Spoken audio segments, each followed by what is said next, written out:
सावन के बहरिया तोहे लाई दिसरिया ना।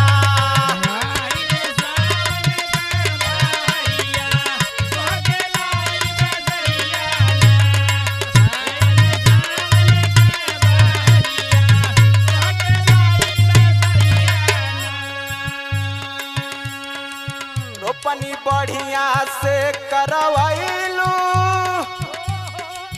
नाही दनिको रानी थकैलू।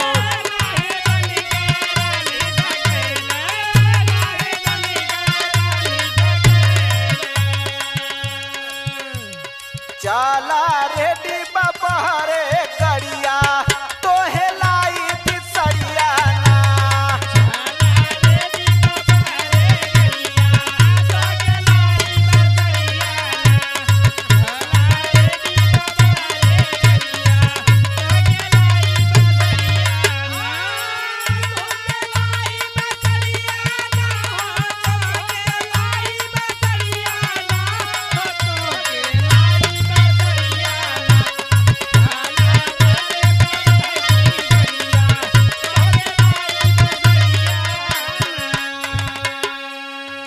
जाके राखी बांध के आवा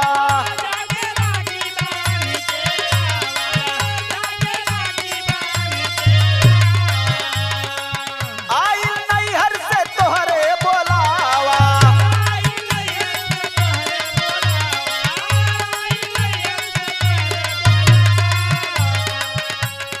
अब हम देखब खेती बरिया तोहे लाई दिसरिया ना।